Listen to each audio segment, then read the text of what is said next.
The City Council Committee on Administration and Finance, co-posted with the Committee of the Whole, is meeting in person today, Thursday, June 1st, 2023 at 6:15 p.m. for the purpose of discussing fiscal year 2024 departmental operating budgets and any associated capital improvement plan projects. This meeting is being held primarily in the City Council chambers, 93 Washington Street, Salem, Massachusetts, second floor. Individuals may also access the meeting to watch via Zoom using webinar ID 883-7527-1242, password 300142. Notice of this meeting was posted on May 30th, 2023 at 1:16 p.m. Tonight, we will be covering the operating budgets for our veterans department, our library, and our planning department, and I'll say its many subsidiaries for brevity. We were supposed to also be discussing our sustainability department tonight, but that has been postponed to next Monday, the 5th. So if you're here for sustainability, please join us next Monday, the 5th, for that conversation. And that said, I will do a better job noting tonight. We are joined by our mayor. We are joined by our finance director. Appreciate you guys hanging with us for the past 3 days in a row as we go through these marathon meetings. And we'll get started with our veterans agent, Kim Emmerling. Kim, you have the floor. Well, thank you very much. It's always a pleasure to be here at this annual event. So I look forward to any and all questions. Our budget is generally pretty straightforward. I think we've been level funded on everything except employee wages for the 12 years I've been here, but I've never had a problem either going over those or, the councils throughout the last 12 years. And the mayor has been very helpful. So if I ever needed anything or if we ever needed anything for the department, as far as what we're going to do in the city, always able to find the funding and any additional funding that was required. It really hasn't been all that much over the years, but it's nice to know it's always there. So subject to your questions. Will you just sort of pretend that we just met and kind of walk us through what exactly it is the Veterans Department does for the city? Sure. So primarily, the state of Massachusetts is the only state that has a veteran service officer dedicated in each community throughout the state. So no other state in the U.S. has this. So it's a great benefit to our veterans, of course, and their widows and dependents.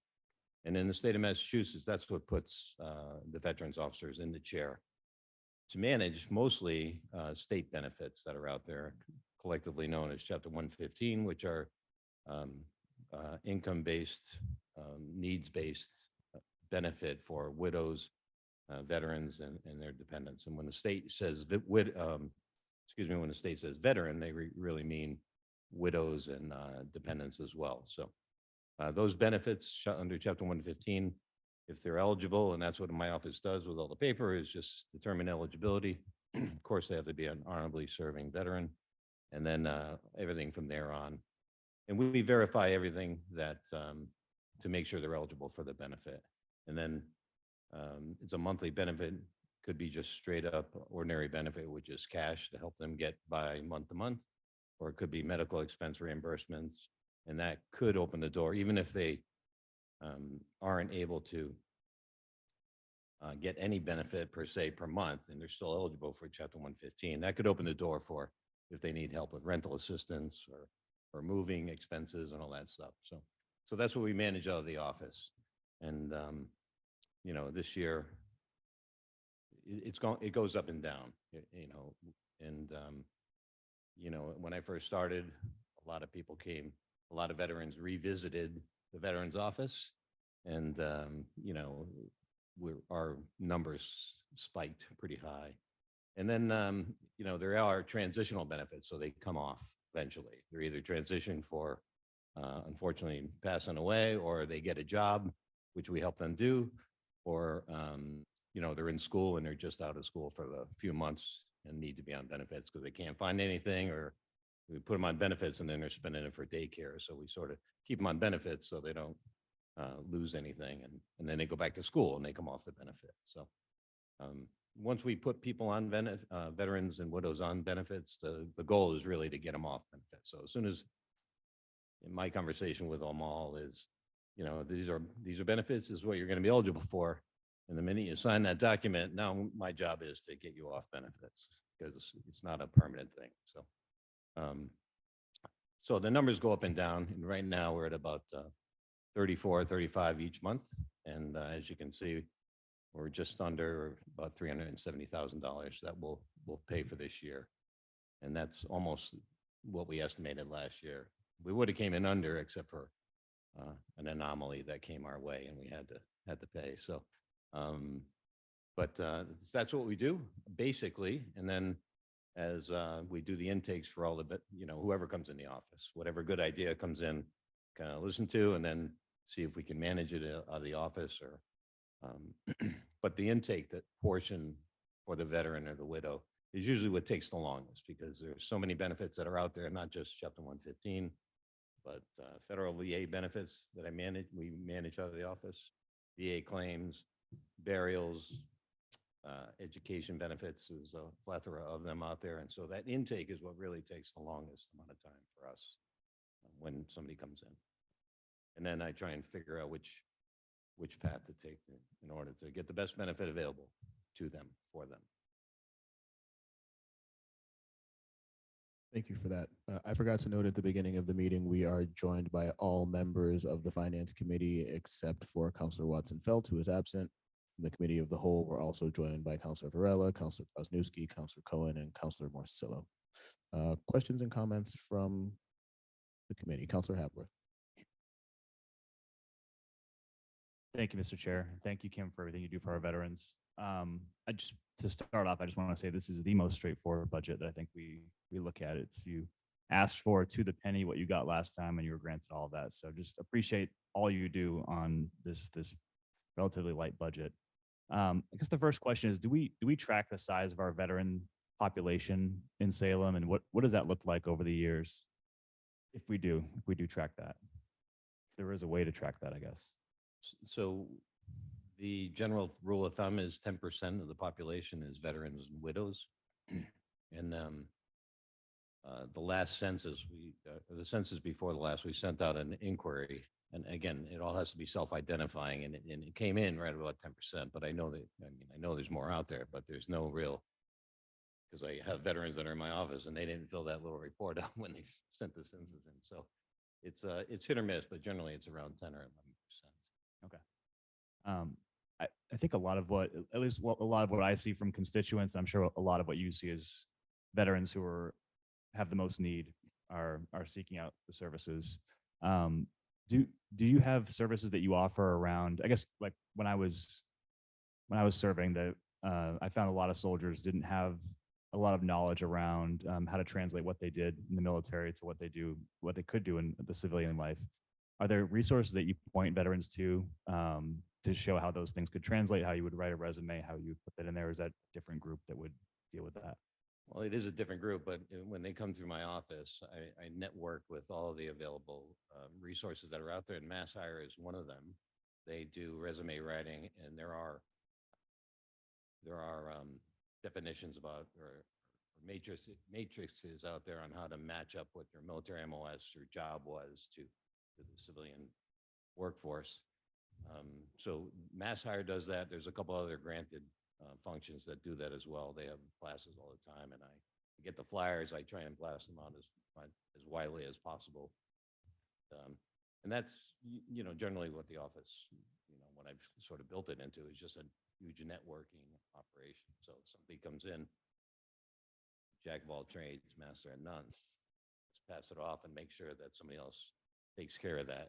And as well as I do, it's all about the follow-up to make sure that it happens. So whenever I pass them off to somebody, I'll call them up a couple weeks later, make sure it actually happens. Do you ever connect them with military job placement? Like there's, private companies that will specifically seek out veterans to place them into jobs for companies looking to hire veterans. Is that something that you do as well? So those notifications do come my way, but I lean on Mass Hire. They have a veterans rep right down the street here, right across the street. And their job is to work solely with veterans. So when I first started, there wasn't, that position wasn't filled. Excuse me, it took about 2 years. So I was doing that all at the beginning, and then when they came in there, that's their job. So, I networked with them. And they're in transition right now, but, we're still trying to keep the same thing going. Thanks. Counselor Stout. Thank you, Mr. Chair. Thank you for all that you do as well for our community. I just had a really quick question about a line that was in your narrative to help finalize the new Massachusetts National Guard Museum.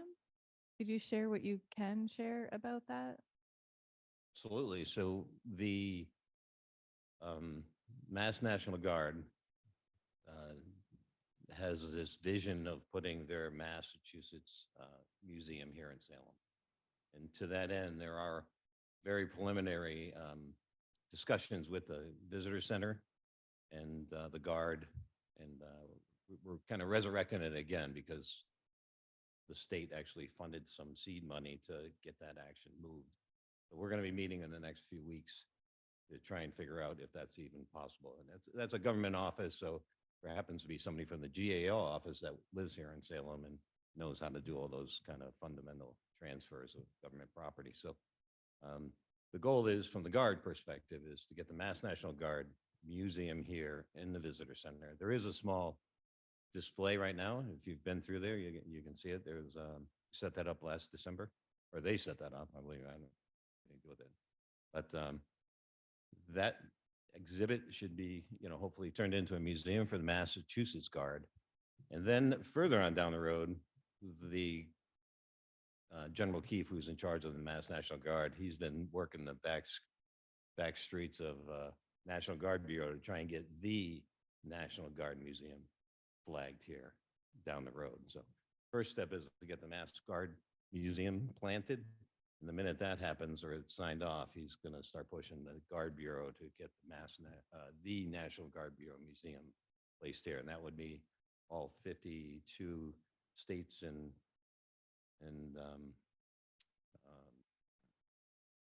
territories. Thank you. To send their museum items here.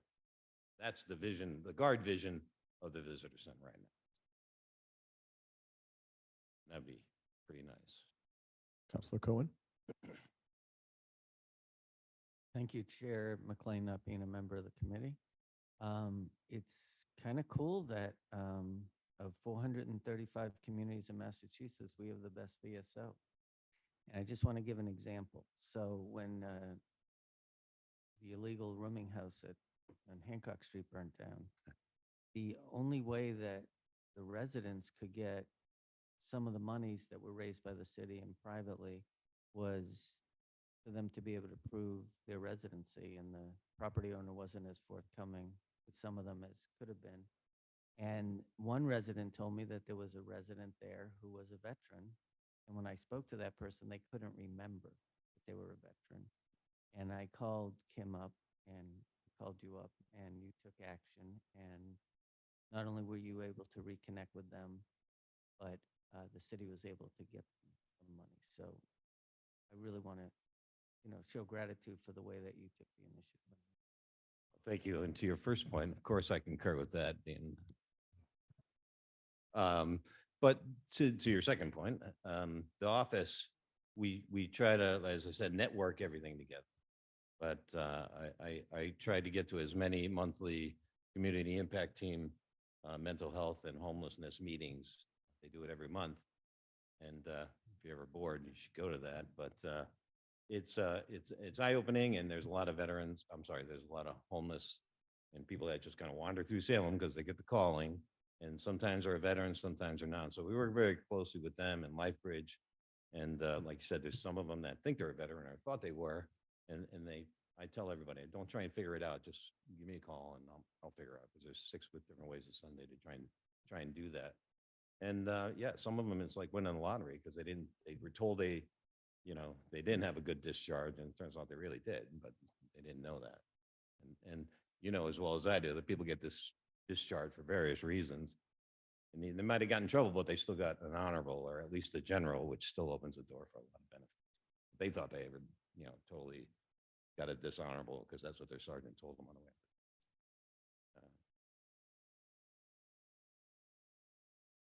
Counselor Morcillo. Thank you, Chair. Thank you for all the work that you do, and thank you for explaining what your office does. That's very important. Can you just talk a little bit about the driver and what the driver services are for? I was definitely going to get to that. So in the office, the city of Salem, for 20 plus years now, has had a car dedicated and a part-time driver dedicated just to veteran service. It's not to drive Kim Emmerling around like an admiral, but it's to just bring veterans to and from their medical appointments. I haven't tried that yet, but maybe I will have them drive, get in the back seat and drive around. So we are the only community that has that kind of operation. Others have one dedicated to the office, but it's not with a part-time driver. It's for the VSO to run around. And I use the car if my own vehicle, if the car is not being used, I'll use it to run around the city and do whatever has to be done. But we're the only one that actually has it on the books. And others use volunteers, they get cars donated, but the commitment from Salem has always been, to have that capability. And it is only part-time, but sometimes, he's that driver's out there almost every day, some days. So it's a great benefit.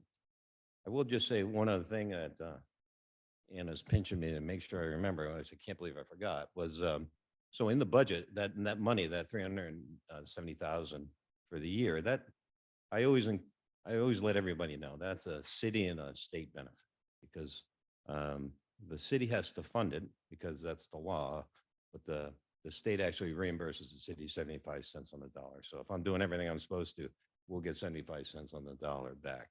So I make sure everyone knows it's not just the state, doing this. They're telling us to do it, but the city has to pony up at least 25% of it and everything up front. And then next year it'll get 75% back. I think I've been even all the way around for 12 years running. Counselor Brazanowski. Thank you, Chair McLean. Yeah. We're very fortunate, excuse me, we're very fortunate, Kim, to have the cream of the crop as far as veteran services in this state through you, through what you do. I see firsthand. So, so many good stories come out of it. You sort of answered the question when Councilor Cohen was asking about the Hancock Street thing. All right, I think what people would like to know is that you work hand in hand with LifeBridge when it comes to the homelessness. And when somebody from LifeBridge tells a veterans agent that they have a homeless person in town that is a veteran or could be a veteran, Kim steps right in and wraps his arms around that person and takes them away to heaven, I guess. It's someplace pretty good. So could you, but the nice thing is LifeBridge has some difficulties getting people off the street and placing them. Kim somehow manages to work some kind of miracle.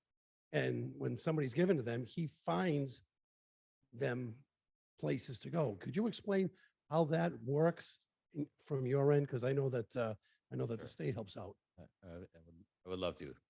But to your first point, I mean, I'm the only fish in the VSO pond in Salem here. So, and I'm doing my job. So I appreciate the sentiments.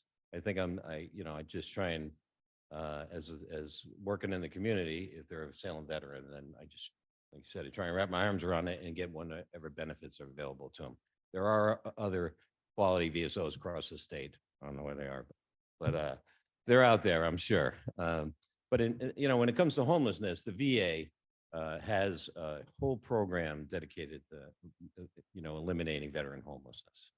So, but if these, people that come through LifeBridge don't know that they're even a veteran, that's the first step. I find their DD 214. And once they do that, then we can get them into the VA healthcare system, start a VA claim if they're even possibly eligible for that.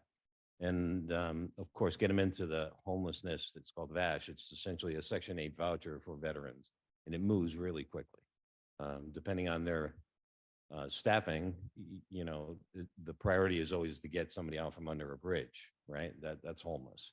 But if they've got, and then all others. But case in point, just recently, this gentleman was at LifeBridge since January, and I didn't even know it. So mentioned it at one of the homeless meetings. I'm like, well, okay, time out here. I mean, I tell them all the time, if you hear veteran, call me. You know, don't wait till the meeting. But anyway, actually got that kid a voucher in like 16 days. And it wasn't me. I mean, I tell them who to call, and then I call and make sure that they're following up. That's all I do. But in like 16 days, he had a voucher, and then we got him housed over in Beverly. Sometimes we do it in Salem, and sometimes landlords will, I mean, I know several of the landlords now. So if they happen to have a place, they'll call me sometimes and say, do you have, you know, try and match up a square peg and, you know, square hole. Yeah. So, but it's really all about networking and making sure I know what the other various programs are. And then if they, you know, do that intake and again, it matches up, that's all I try and do. So, and sometimes we get lucky. Thank you. And just one more subject. And Council Stodd brought up about the museum, and you were talking about the National Guard Museum. Where the visitor centers now is where the Massachusetts National Guard Armory used to be. And I know that Exactly. when it burned down in 1980, in the basement where the offices was, they had their own, it was like a museum collection that they had of not only materials, but they had priceless paintings that were done by you know, famous painters that were hanging on the walls. Do you know if anything was ever salvaged and left and brought somewhere else out of that fire, or that was at a total loss? So it wasn't a total loss. And actually at this last muster, there was a group of Second Corps cadets that this is the first time I heard stories about. They were in there chucking stuff out of the window, you know, to save it. So a lot of those things, you know, some disappeared, of course, but a majority of it, I believe, went to the PEM, and the PEM has ownership of it at this moment. So when when the museum kicks off, where it really gets into serious talks, we're going to have to bring them in, find out exactly what's what, try and get it back into the museum.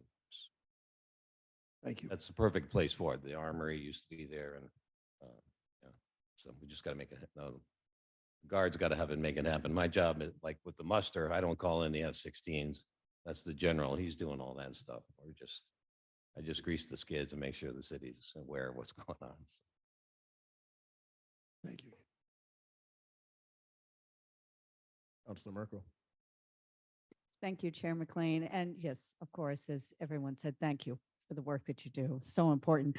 Just quickly curious about where it says redo for the Salem Common War Memorial. That sounds interesting. What was the idea for that? Well, the idea is certainly needs to be redone because there's some names that aren't on there and they should be on there, and there's some on there that maybe shouldn't be on there. And we're, you know, sort of in the process of going through all that. And with the 400th anniversary coming up, that is sort of what's kind of pushing it. So the intent is, and the hope is that by the 400th, we'll have a new war monument down there, war memorial down there for those on there. So that's the idea. But I am, you know, I have a great staff, as you know. It's enormous. So we, you know, everything gets prioritized. So Elizabeth Covina, of course, she's you know, my full-time assistant, and she's just come into she's been there about 7 years, and just does wonderful things for us, and, you know, takes care of a lot of things when I'm not there, or at least takes good notes, and I can fix it when I get back. And it's really a great team. And Jean Guy Martineau is the driver, of course, and city has a really good thing going right now. So we're going to try and run that out as long as we can. Councilor Varela. Thank you, Chair McLean. Not being a member of the committee, I just don't want to be the only counselor not to say anything. Thank you for what you do, and keep up the good work. Thank you. I intend to. If there is nothing further, I'll add my thanks to the pile, and I'll accept a motion. Councilor Hepworth. Thank you, Mr. Chair. I'd like to make a motion to recommend a positive approval of the personnel budget of 142,923, the expenditures budget of 410,800, and the department total of 553,723. Counselor Hapworth makes motion to recommend approval of the Veterans Personnel Budget in the amount of $142,923, the expenditures budget in the amount of $410,800 for a total of $553,723. All those in favor? 3 hands plus my own. That carries. Thank you. Thank you very much. I thoroughly enjoyed being a member of the community here and helping, and anything I can do for any of the council members, of course, please give me a call. You all have my cell. Don't send, try not to send me an email. I'd rather deal on a phone. Thanks very much. Appreciate it. Or in person, of course. Always come down to the office and see what's going on. Usually it's pretty busy. So, thank you very much. All right, and we will move on to discussion of our library.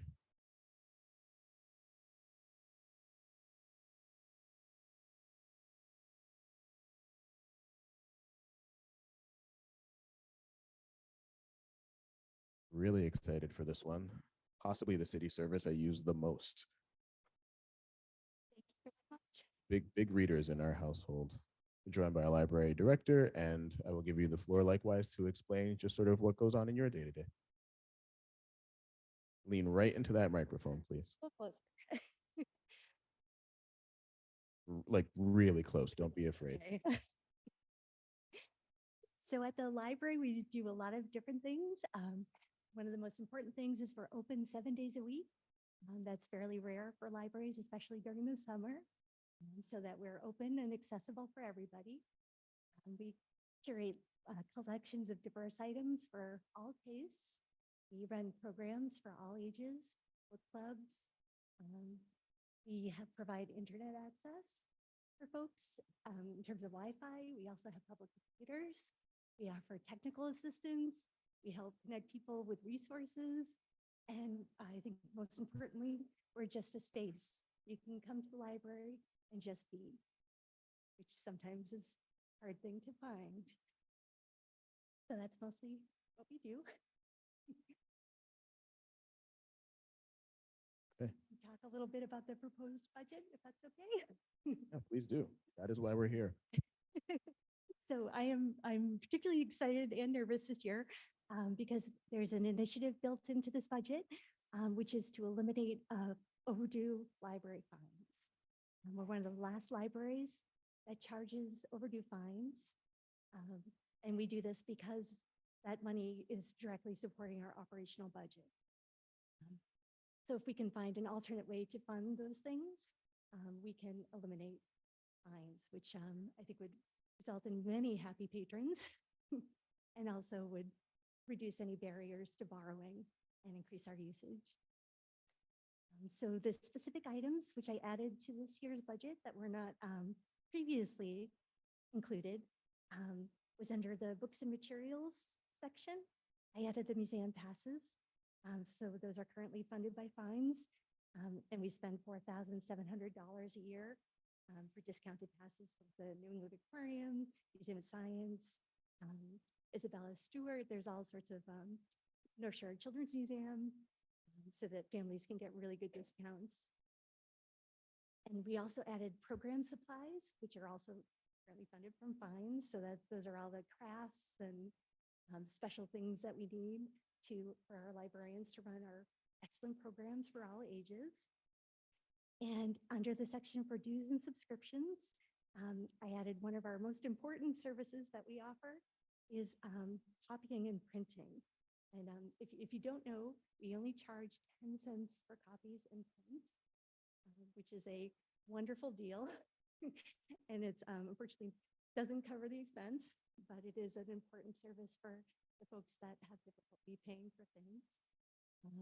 So we lease 2 state-of-the-art copiers, and we also have printers on each floor.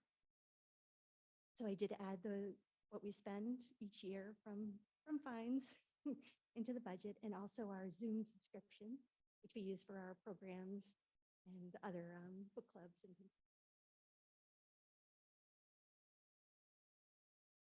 Wonderful, thank you. I really appreciate you highlighting the fact that the library is in fact one of the few spaces that remains accessible to everybody and anybody, and you don't have to walk in with money in your pocket to do so. And that's an increasingly rare thing in our society, not just in our city. The accessibility it provides to people for information, the low cost copying, the internet access, really, really important. Something I hugely value about the library. So I'm glad you mentioned it. Comments and questions? Councilor Marcillo. Thank you, Chair.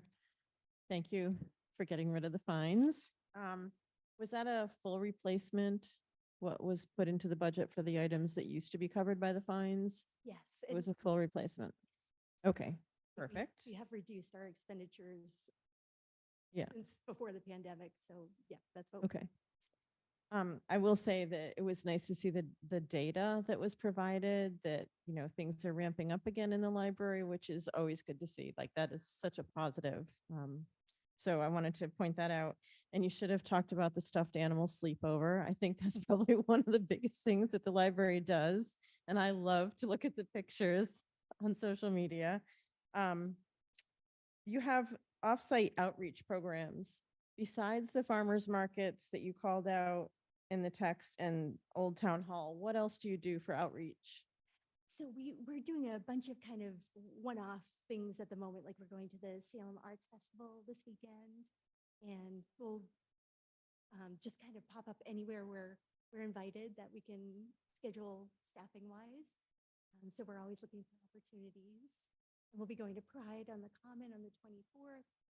I know we have lots of other things coming up, but they're usually fairly short because it is fairly intensive to bring staff and materials offsite instead of computers, and but we love to do it.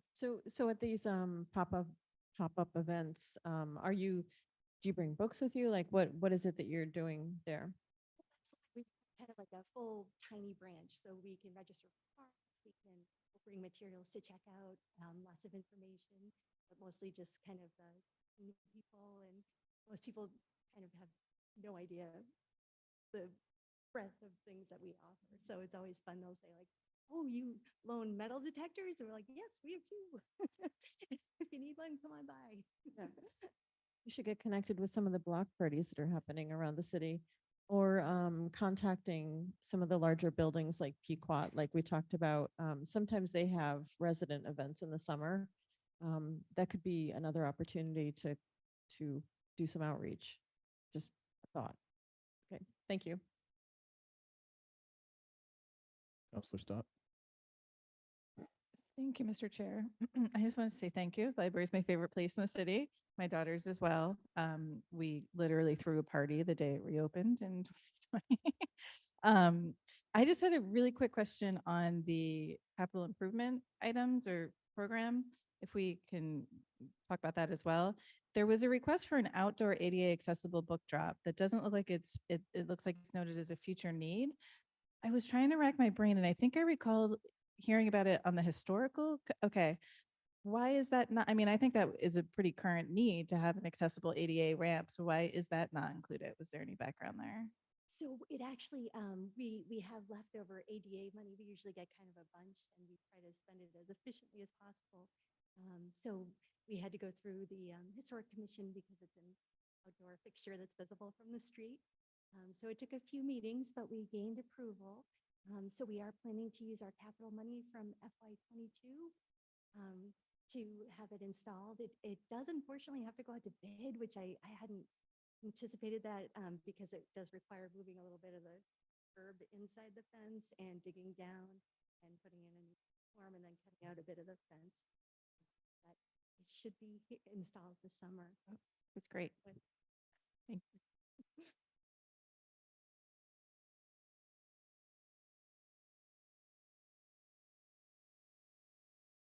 Okay, well, I don't see anybody else with their hand raised. But while we're on the subject of the capital lines, I did notice that there was a request for some furniture upgrades. I'm just curious if that's a replacement, if there's additional furniture being added. I love a comfortable chair in a library. That's what we're hoping for. That's one of our most frequent complaints, second to overdue fines, is our chairs. So it is, we are hoping to replace the chairs with kind of a vinyl padded seating that's easy to clean and maintain. And that's what we're hoping. We're also, if we want to add more kind of access to power, especially on the reference floor. Most of our outlets are around the perimeter of the room. So folks are kind of scrambling to the corners and there's all this unused space. So we have some tables that we'd like to get that have outlets built in so we can have more access to power kind of out into the floor and maximize the use of the space. I love it. Counselor Hapworth.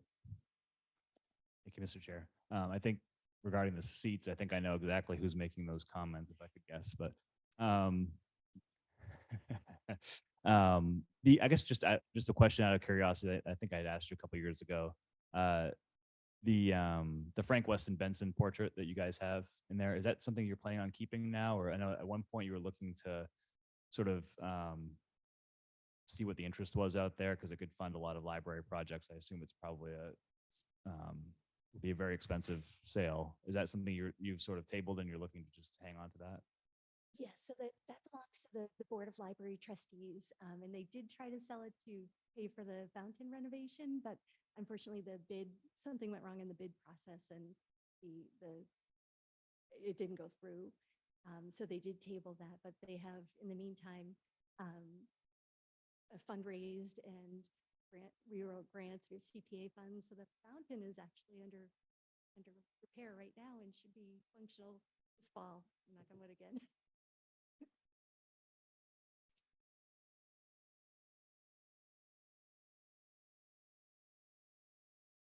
Okay, that looks like everybody. Counselor Hapworth. Like to recommend approval of the personnel budget in the amount of $1,214,047. The expenditures budget in the amount of $392,704 for a grand total of $1,606,751.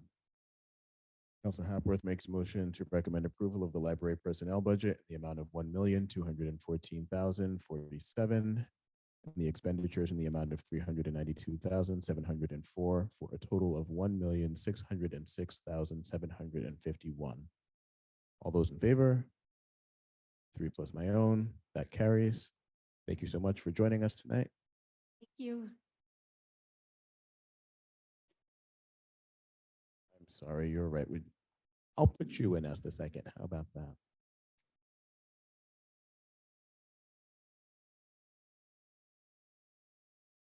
Moving on to planning.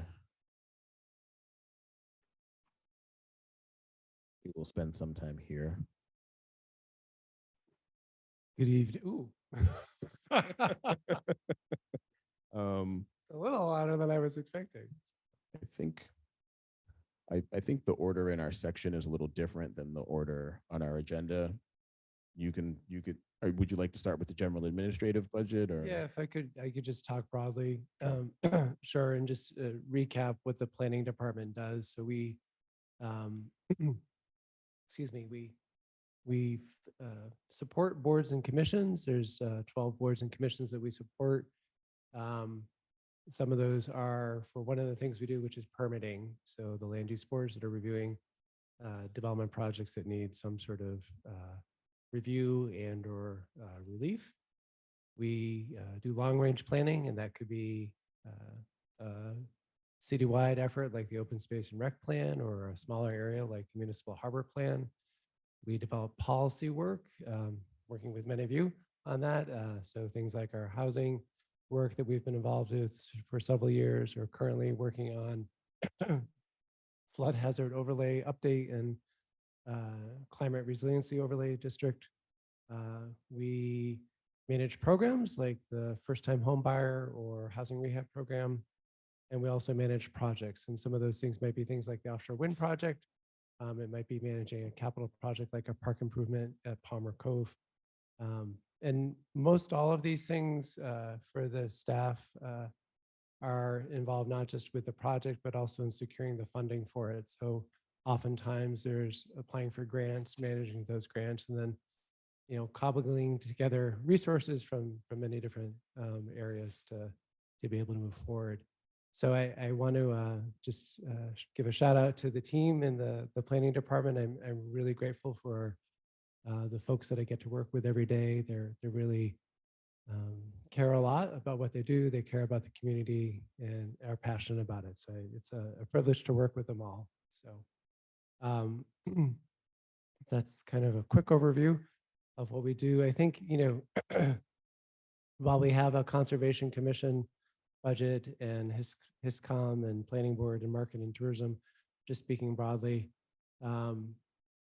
the budget, there aren't any big changes. I think the things that you see that are changes are fees for DEP. So there are some parks that have environmental issues on them that we're still working with the state, or we're working to resolve those. And so there's an annual fee. We've always had these in our budget. The state has been varied in terms of actually sending us an invoice, and they've been a lot better about it this past year. And so there's a couple things that we need to increase there just to have the money on hand to pay those fees. As projects advance, those things go away when the project is complete and closed out. The other thing that you'll see in our budget is, so Jane Guy retired. She's still working part-time, but that FTE has been, like, her responsibilities, her duties are with other staff, but that FTE, we're looking to bring it back. But we're able to do it because several of our staff are funded through CDBG and not through the city. We're able to bring that position back with not it's not a full salary increase on the city account. So we're glad to have those personnel resources in the budget too. And so that's it in a nutshell. Oh, one other thing, we do have some changes in some of our subscriptions that we dropped one subscription membership that we have, and are including some other things like I have the Boston Globe for the department, and I realized I'm paying for this personally, and probably that's not the best thing. So that's a small thing in there that but it's covered by dropping some other things that we have off. So I'm happy to take questions. Okay, great. We're all doing a lot of page flipping as we're trying to make our way through the section. So I think what I might propose is that we all just go to the beginning of the section. Let's just walk through it as it's laid out so that we're not all flipping back and forth the entire time. In our booklet, that starts with the Conservation Commission.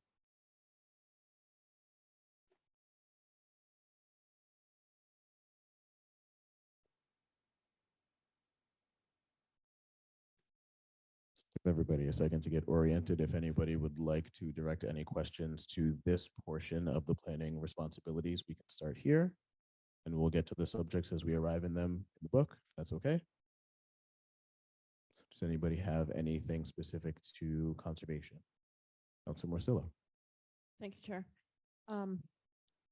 Kate's amazing. And she's part-time conservation agent. Right. So Kate Kennedy she's a full-time staff person. She's a conservation agent and planner. So she's juggling her responsibilities as a conservation agent with working on projects. Like she's last year worked on as part of the El Punto team for Resilient Together El Punto, and then this year as well with the next phase of that work. Do you ever see that role expand to a full-time conservation agent? That's not something that we've contemplated. I think that there's, some of the, obviously, super well the policy work that we've been doing in that area last year in this area. I think one of the challenges with the role is with some of the things that aren't before the commission, but are other opportunities or needs. Like, there's conservation land that we know where it is, but how's it really being utilized and tracked? And I think that's an area where if we had some additional bandwidth, could focus on. That's something that, we work towards, but it's, with particularly staff who are working with permitting boards, there's, that has to happen, deadlines and things. And so that means other things get squeezed. Yeah, I think what we lack here is some proactive enforcement, Mm. conservation issues. And it's kind of left up to neighbors or other residents to uncover and report. And then I know, it just takes a while, which, it's a problem with conservation land itself, which should be enforced to the fullest extent. Yeah, so there's a lot of issues that I could see that growing to a full-time position. There's just a lot on her plate. She does it great. She always picks up the phone, and if I give her an address, she goes out there, but I know it's a lot of work. Yeah. Thank you for that comment.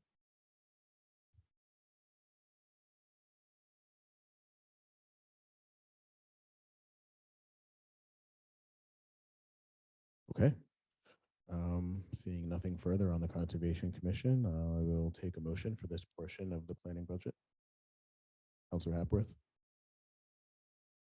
Thank you, Mr. Chair. I'd like to recommend approval for the personnel budget in the amount of 30,266, the expenditures budget in the amount of 1,413, and the department total of 31,679.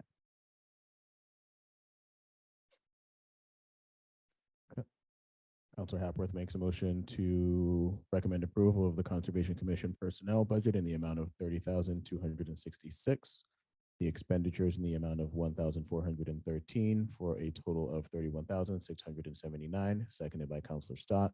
All those in favor? 3 plus my own, that carries. Moving forward to the Planning Board. I'd also like, could I just also give a shout out to the folks that serve on our boards and commissions, as they devote a lot of time and do really good work. And not all communities can say that. We've got really dedicated volunteers that do really high quality work on our boards and commissions. So I'm super appreciative of what they do too. Absolutely. I would second that wholeheartedly. That for many people is where their interaction with a lot of the plans and rules of our city really happens. So it's a critical piece, and we're very grateful for those volunteers and how seriously many of them take it. I mean, it's a lot of work, and they really do good work. Councilor Cohen. Thank you, Chair McLean. Not being a member of the committee, I want to echo, I'm the liaison to the Conservation Commission and the Planning Board on the council, and I want to echo Councilor Marcillo's comments about Kate. She's the most responsive person and really helpful when we have a meeting that conflicts, and she will actually give me a recap. I'm sure she does other people. And I also wanted to say that I think it's going to be a loss that we're losing Elena, who has been terrific, and it's not easy to manage the planning board sometimes because they have such jurisdiction. And I also want to echo your comments. Before I was a counselor, I served, as you know, for a total of 17 years as a board committee person, and always appreciate the volunteer work that people do and the commitment to the city. I do want to say something, so this is for you and Mayor. I'm not speaking to any particular person on the planning board. I think there's a good range of knowledge, but it's not very diverse. There's no one of color on the planning board, and this is in my estimation, the board that affects the most change from housing and development, and they have maybe more flexibility than most boards other than the zoning board. So just something to think about when there's future openings. I think I know that some of my colleagues, when other department heads have been here, have been really assertive at talking about our need to make departments and boards more diverse if possible. Yeah, thank you. It is something that, when vacancies come up, we're very mindful. I mean, there's a skill set, but we're also looking at, the demographic of the board and seeing where we can, diversify, including, having renters, people from different neighborhoods of the city, um, we haven't updated this in a couple years, but the geographic distribution of board members was not as widespread as I think would be most beneficial. So thank you for that comment. This one on, can you hear me? Yeah, entirely agree, and I think that one of the um, topics I had a long conversation with members of the LLC and some others about is how we go about our filling board vacancies, which in the past has been very reactive. Put out a notice and wait for people to respond, or reach out to very specific individuals that are part of, I think, already part of the engaged population of our community. So really trying to grow, not just in terms of racial diversity, but also lived experience, geographic diversity, and background, the diversity of people on there's hundreds of boards and commission seats. And I think it's been a few years since we've done a demographic survey of the membership. And I that's something that I'd like to undertake probably in the next couple of months, assess where we are, and then identify how we can work with our community partners to find opportunities to bring in new voices and new perspectives to some of these committees and boards. Yeah, if I could follow up, Mayor. Just an example, and I know you were involved in this decision. There was a vacancy, actually Councilor Stott was the liaison to CERC, the Sustainability, Energy, and Resiliency Committee. And there was some great candidates, including some that from an experience in the industry standpoint, they were, maybe in that respect more qualified. But the person that was chosen to fill that role came from a kind of a marginalized community, had a lot of interest. And as we're, as an example, as an environmental justice community, we didn't have on a committee that was overseeing some sustainability and resiliency really any representation. So I wanted to say that was like an example of what we can do.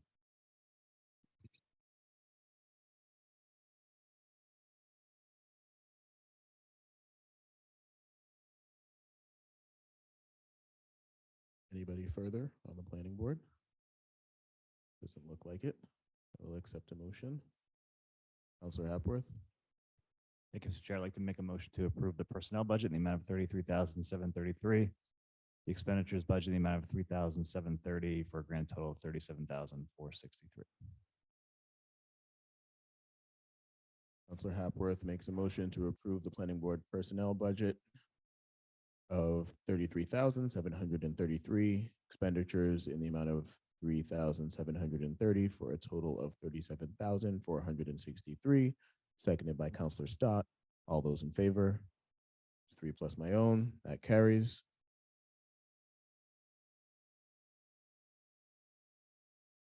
And we move into general administration.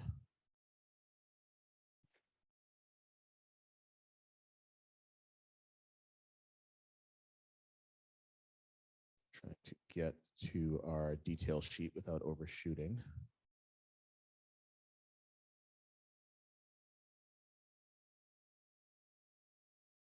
Okay, so I'm at 673.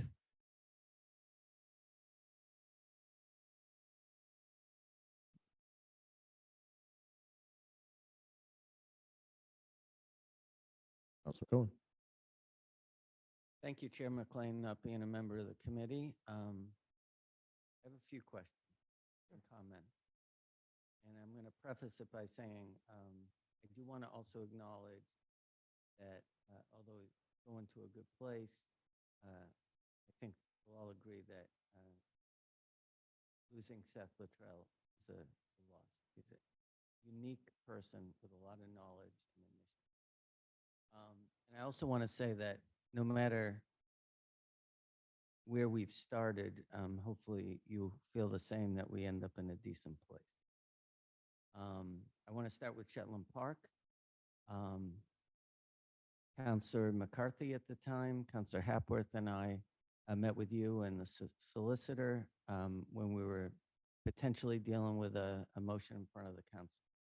And you had offered that through a contract with Sasaki, that there would be, something presented to the city as they got through their study. And I just want to see if you had any kind of, I know there's some information here that it would, general, but any idea of when the timeline would be, when there would be like a public presentation of what they, and in coordination with you, will be presented to the city. Excuse me. Yeah, so we ran the process last year with Sasaki. It took longer than had been expected because Prime Group, the owner, took them longer to provide the data that we needed to do the analysis. So the report, excuse me, the last public meeting was in December. The report has been compiled, which is, a compilation of the materials that have been presented at the public workshops, which included, the various scenarios, commitments the developer had made, and then some vision statements that the community had put input on. And so that we have, I'm not trying to throw them under the bus, but I'm just being direct. Like, we have been waiting, we waited a long time for Prime to provide comments to us. And that time has elapsed. Yesterday was their final deadline. So we are drafting the closing statement for that. And then it will be sent out for translation and published. So that report is a compilation of the process. And in terms of what the Prime Group is doing next, they did not provide a timeline for when they are moving forward.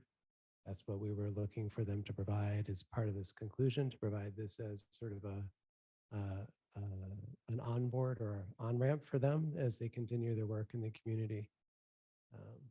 So as we've talked about, I'm a little skeptical because what they presented to the Point Neighborhood and to the SIR committee is very different from what, evolved. And so maybe perhaps you'll consider when the time is right to maybe come to the council and maybe present some of the findings at our committee of the whole or something. My next thing is ADUs, for a lot of different reasons outside of either our control or the city's control. We haven't been able to advance some of the housing initiatives that are in the roadmap. MBTA communities has affected the process with inclusionary zoning, for example. And that's really been tough to navigate because some of their rules don't necessarily jive with the goals of the city roadmap. And obviously we're waiting for home rule petition approval on the condo conversion ordinance. ADUs, which has been through several gyrations to the council. I just want to make a comment on that. I think we'd all agree that it's a really good tool. And I've been working with Amanda and some of the other staff. For multifamilies, it's a more tedious process. There's more requirements. And one of the things that Amanda is trying to work on, because if you go through the application process, it's one of those applications where if you don't fulfill one page, you can't see the page in front of you. So you don't really have an idea of how many things you have to do to have the, the fire marshal, the building inspector sign off on it.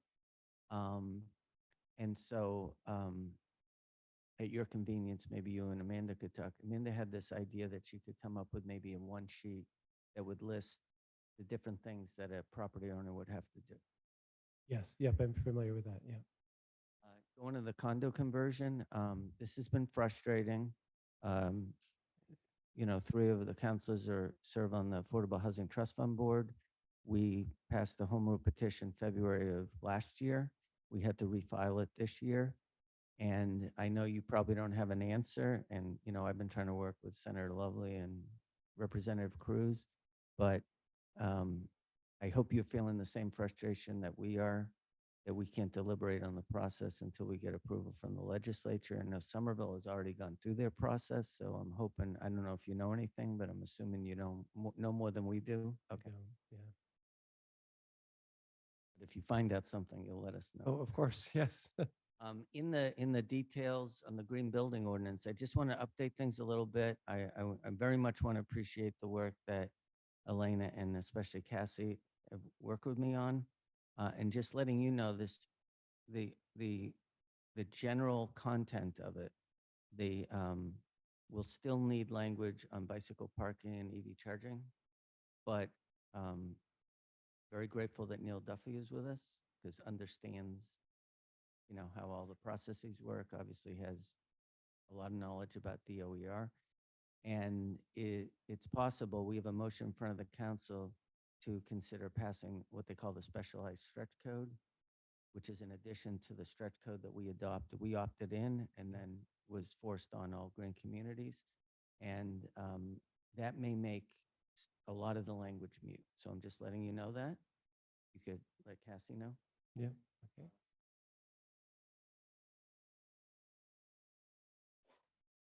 So I'm going to bring up the same comment I had on the planning board.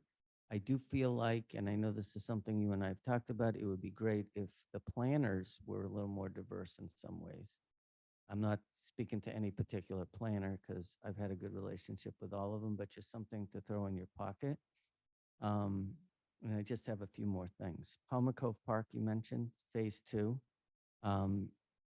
There's like 12 initiatives and 11 of them are great, from how it affects the people who live at Pioneer Terrace and even a lot of the people who live in the neighborhood.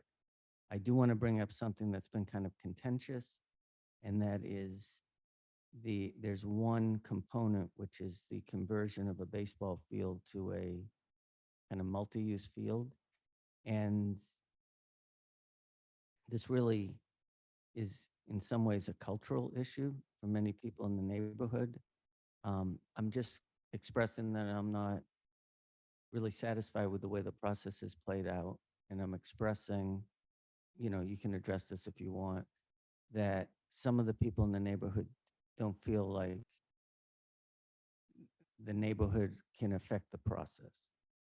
And if you want to speak to that, but if not, I feel like people feel that sometimes in that neighborhood that decisions are in the Point neighborhood, that decisions are made, and even if there's a meeting, it may not have a, corresponding result that might be satisfactory. Yeah, I guess on the process, which goes back several years when that was initiated, there was a working group of folks of various representing different interests that were kind of the team, seeing the process through, as well as community input through that. And the question about softball field or baseball field remaining or not, there were very clear views on lots of things, and that was one where it was kind of split based on the process that there was input on.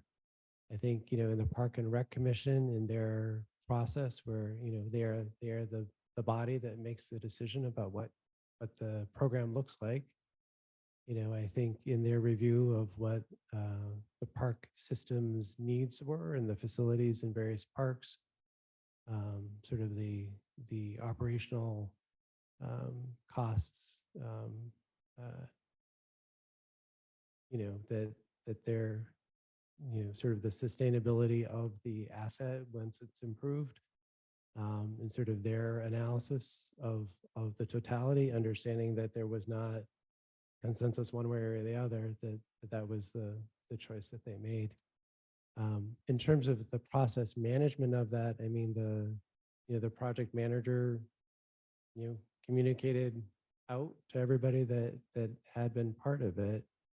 And that's been consistent in with Tom Devine has done many of these projects, and he cares very deeply about the process and the engagement. So I understand that uh,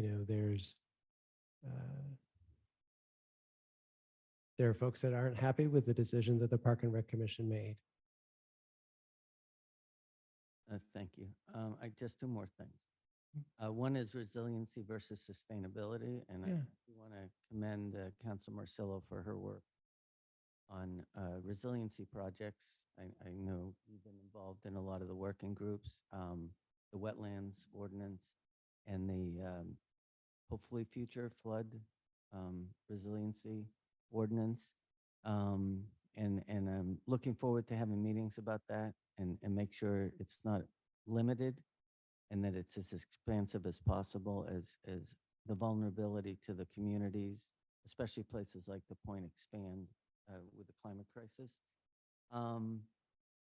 My concern is that we don't do enough. You know, in your detail, you mentioned that it's a priority to address the climate change, which I would call crisis or emergency, and just, you know, not expecting answers now, but I don't feel like we've had enough focus on the sustainability aspect. You know, I look at it like, you know, we have water that's rising, according to the IPCC, just came out last year, at a much faster rate. You know, the temperature is getting warmer at a much faster rate than anticipated even 5 years ago. And so we can create all sorts of adaptation and mitigation, you know, resiliency projects, but it's just a matter of time before the climate, you know, overcomes any money that we spend to protect our land and the ability for people not to be, you know, dislocated from their homes. Okay. So, you know, if you want to say something, fine, but I just would like to encourage more of addressing the climate in the sense that our built economy is about almost 50% of greenhouse gas emissions, and transportation is probably another 42%, at least according to Resilient Together. And I'm just giving you my opinion. We're not doing enough planning in that part because that's where things are accelerating at a much faster rate than even the resiliency issue.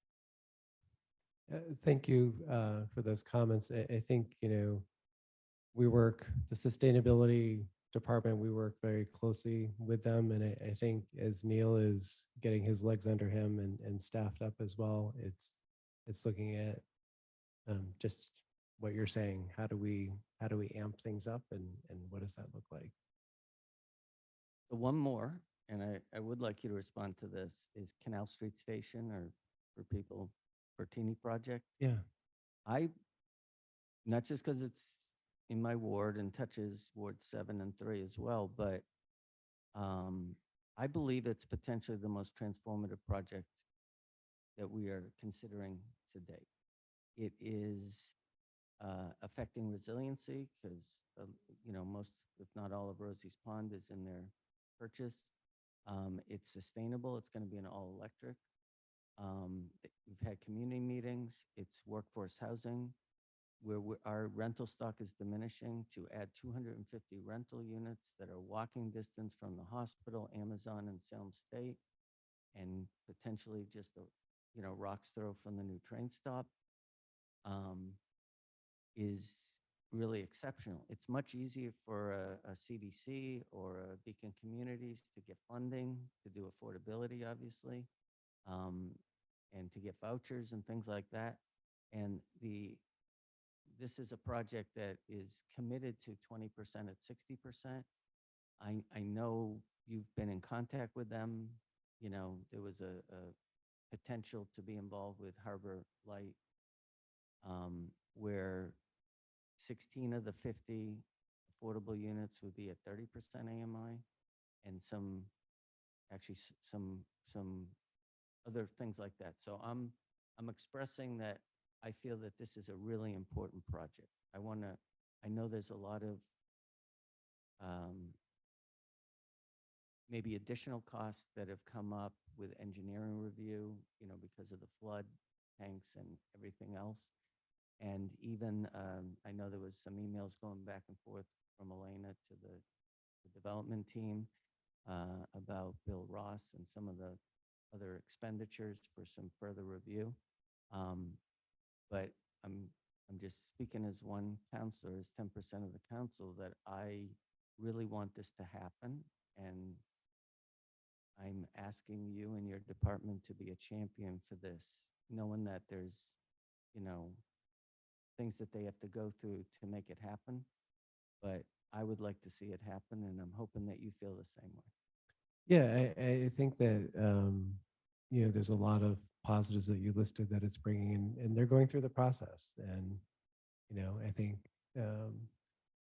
in terms of the Conservation Commission review, there's changes that they needed to make. And I think it's, as a result of the new ordinance, and then I think it's showing how that ordinance is working and that they've been able to accommodate that. I think, from a design perspective, there were comments from the planning board and the design review board, and they addressed those to have the canal frontage be more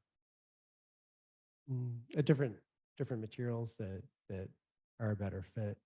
So I know the economics are tough, and we did have a meeting with them and with Harbor Light, and we suggested some other ideas for them that could still have Harbor Light participate. But we haven't heard back from them on that. So let's make this happen. Okay. Yeah, no, it's going through the process. I don't see, we don't, like, our role is to make sure that everybody's getting the information that they need to get the analyses are getting done. We don't sort of steer We had a things one way or the other. different role when I was a board member than we do now, and I'm a little more anxious. So I just want to express my views on that. Okay. Really a big supporter of this. I think it'd be really great for Salem and where we need to get, especially on housing. Yeah. Okay. Okay. Let's talk about the budget.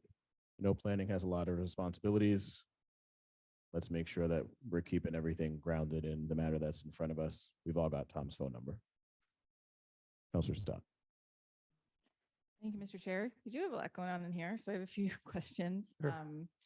I'll start with kind of the data that was prepared. Unfortunately, it doesn't look like there was estimated fiscal year 23 numbers included in your data for the projects. Hopefully that's coming. Unfortunately, excuse me. That's okay. Unfortunately, that's a technical issue that we caught too late. We were having a technical issue with some items saving, and I caught that once we'd gone to print. So apologies. We can get that updated. It will be up on the web soon. I think, I don't know. Right, yeah, because some of those are really kind of interesting numbers, like the rental housing subsidies, the affordable housing units assisted, like that number jumped in 2022. So I'm really hoping we're staying on trend in 2023 and so forth, or why there was that jump. And if there's any, I just, data is always good. Along those lines, you have a lot going on, similar to my fellow counselors, especially ward counselors. You get a lot of questions. We get a lot of questions about where are the projects in the status, what's going on here, or I heard about this project, and some of them have been permitted like, gosh, 10 years ago, and then they're going back and getting extensions. So there's a lot going on. And I also appreciate Elena. She recently sent me an email with various updates of all the projects in Ward 6. But one item that was super helpful as a pandemic plus, I like to call it, is moving all of the planning documents onto SharePoint. So thank you for that. And thank you for that accessibility and transparency there. I will even say that as a council, we're modeling after the process that have used. I met with Amanda and she kind of went through with me how it was all modeled and organized. I would love to request that we take that a step further. So right now it's there. Like if you look in the agendas and you find the folders and you dig down to find the specific projects, if we could somehow magically just make those links a little more accessible, they're really just links to projects by maybe naming them or something.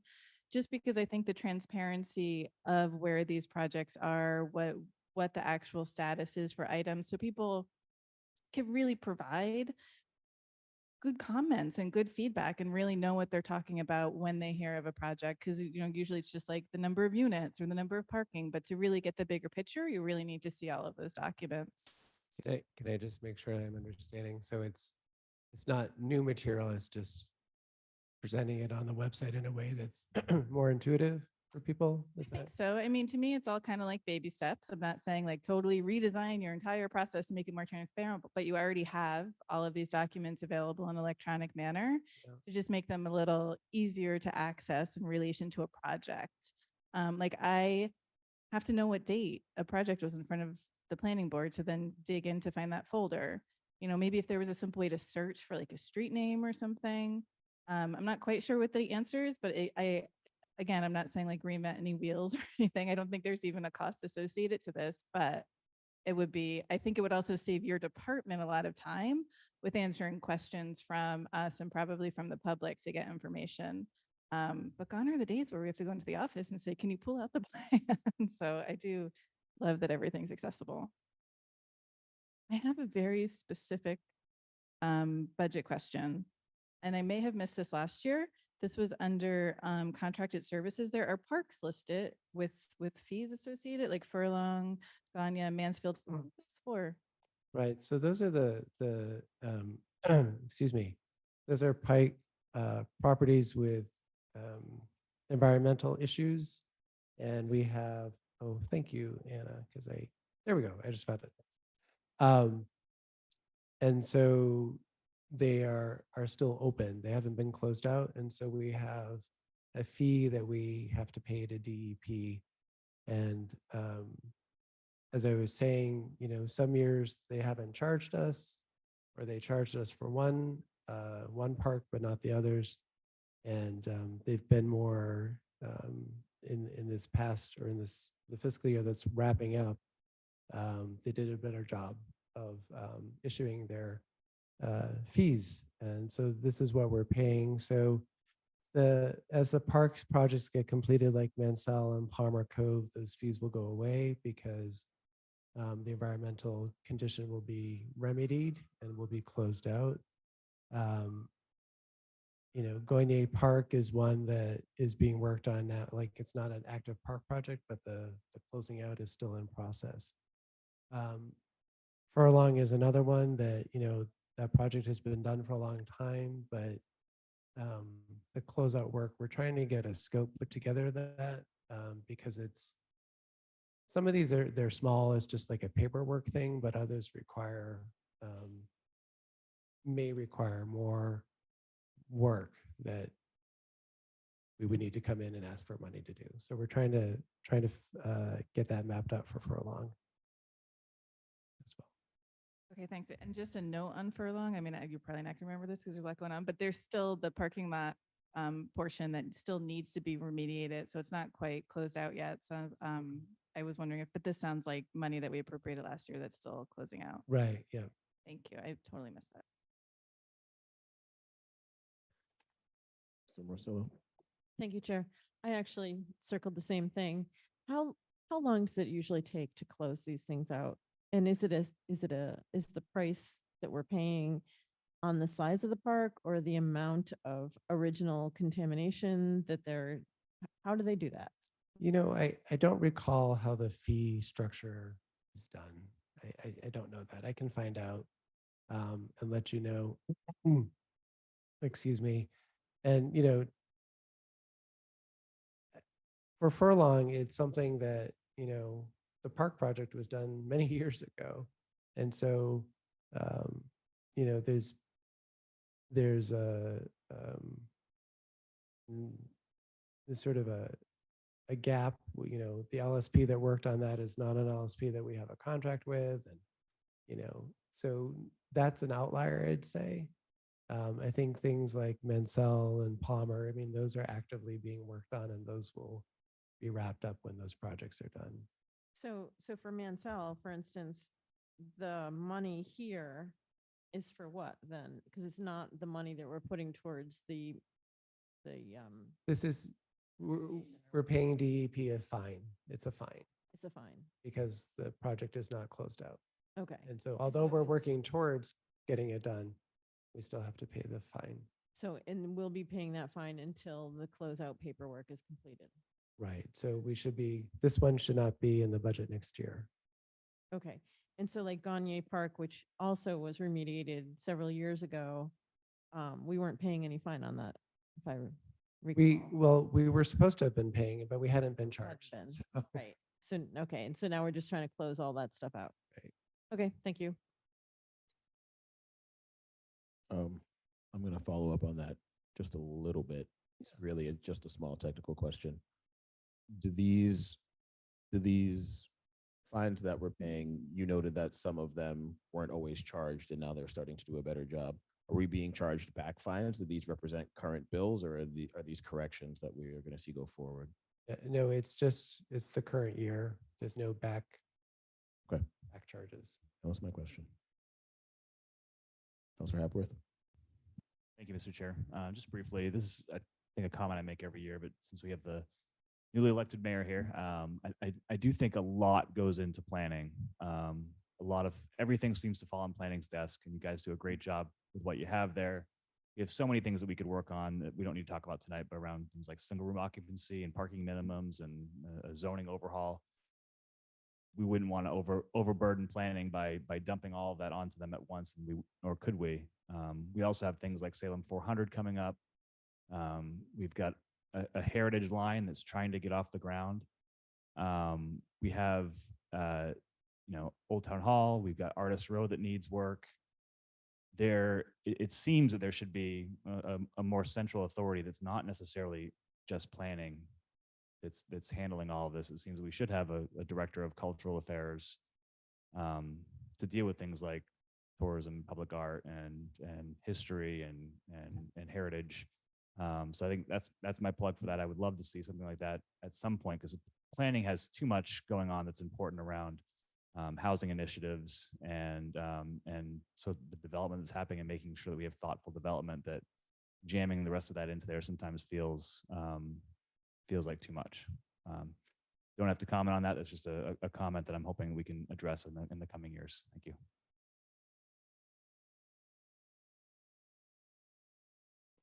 Following on Councilor Hapworth's comment, can you speak to how you are prioritizing what you need to accomplish in this upcoming budget cycle?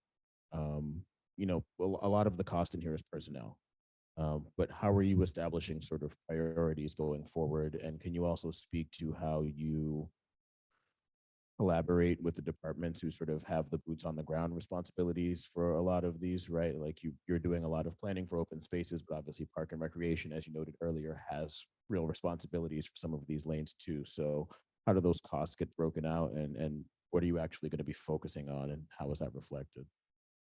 Yeah, so I mean, there's core work, as I was saying, that's supporting boards and commissions, and that work is that's a given. And it, depending on the board or commission and the time of year, that work, ebbs and flows, or some of them are pretty constant. In terms of projects, or I will say programs, those are things that we just administer. I think the flex is on, if we're developing policies or doing a planning study or managing a project. And most of the things that we're involved in today, that we're doing today, and that we'll be continuing, in the next fiscal year, are things that are already in process. And so that's, we're going to be coming to committee of the whole on the flood resiliency and climate resiliency overlay district. So that's like the policy work that we're managing and looking to complete that. The open space and rec plan is something that will be wrapping up, and that's going to then free up some staff capacity. So it's, I think, we are working in some areas, like on the housing agenda. We have the housing roadmap that informs that work.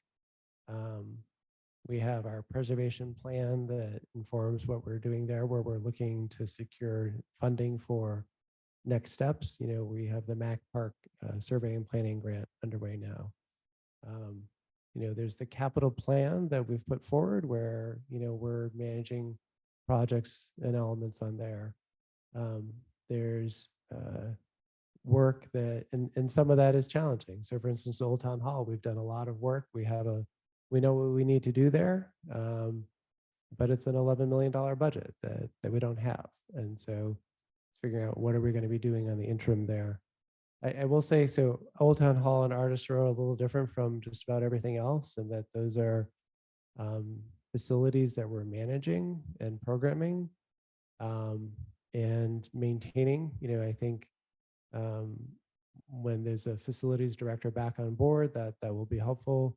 We work closely with Public Works um, in managing those assets. In terms of collaboration, we work very closely with engineering, with Parks and Rec, with sustainability. So in our park project, there are some park projects that planning staff are managing.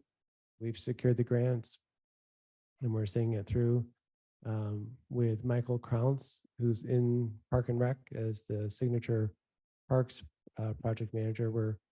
There's been a transition of projects between him and us and what Jenna Ide was working on. And so we're very engaged with him as well and looking at projects that we're managing that are receiving funding from Signature Parks as one of the pieces. I think in terms of climate and resiliency, it's looking, some of this is looking at grant cycles. All right, we know there's another grant coming up. What are we looking towards? So, Resilient Together, El Punto was one, then that led to, and this was sustainability managing with us helping out, but then that led to, the next round. And I think, the policy work,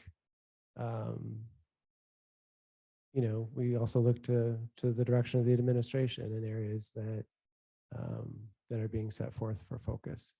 We have long-term, I'm rambling on here a bit, but other things that require work over time are, like the South Salem commuter rail station area. That's,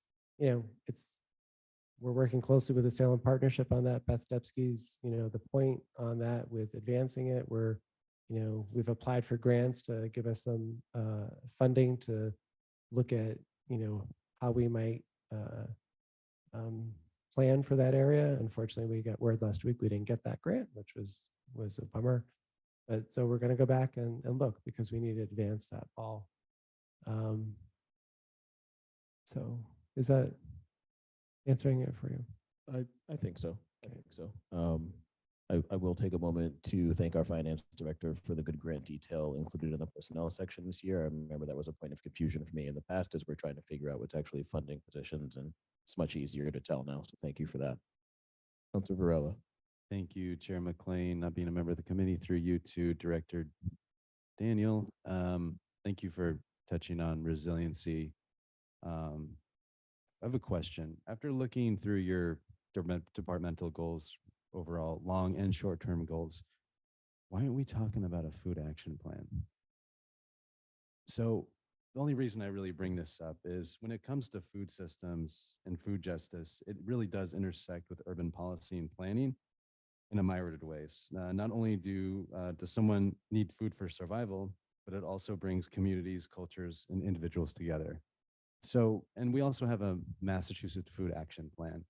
In the future, are we looking at not only when we look at utilization of open space, how we can put this in the purview of planning when it comes to a food action plan for Salem in general? Is that something that you guys are possibly willing to look into? Because I only bring this up because I do feel it's important, because you need to make sure that everyone is secure when it comes to food access.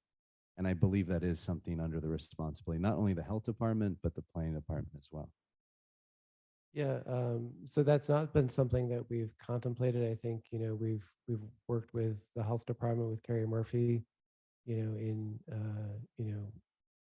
for instance, looking at food deserts and opportunities for projects. So daily table that is coming to 135 Lafayette is something that I've been working on for 5.5 years, or close to 6, I guess. But that's not what you're asking for. But I think, where we've looked to is the health department, and, through the CDBG program, providing funding support for some initiatives, support for, the Mac Park Food Farm. But it's been on I think, looking to health as the lead, and we've been, partnering and responding. Awesome. If I may follow up.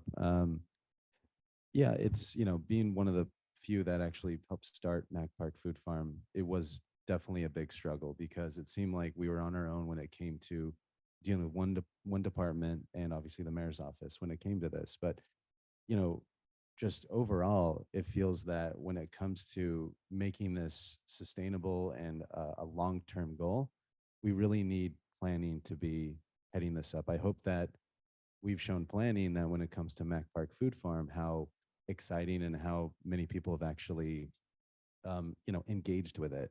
And I don't think it should stop there. I think we need to do more when it comes to our open spaces. So it's just an ask if, I just don't think it should be all in the health department. And being from the Massachusetts Food Policy Council Advisory Committee, these are the exact things we're talking about in the state. There's a disconnect between what state initiatives are, and literally most of the conversations stop with either a planning department or the administration in general. And we'd like to see that change because there is a lot of good work out there, but it seems like there's just a dead stop when it comes to either a municipality or a town. And I think as Salem being a leader, I think this is a good opportunity to show that when it comes to food policy, that it is on the forefront when it comes to the initiative of a planning department. Thank you.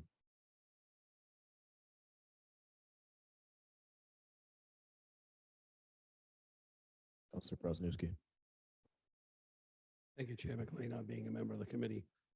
Tom, just two things I'd like to touch on. First of all, probably most importantly is I agree wholeheartedly with Councilor Stott on having an easy access to the project folders of the project itself. It's trying to find information on the city website when you're looking for where a project is at, where the maps are, at what stage it's in.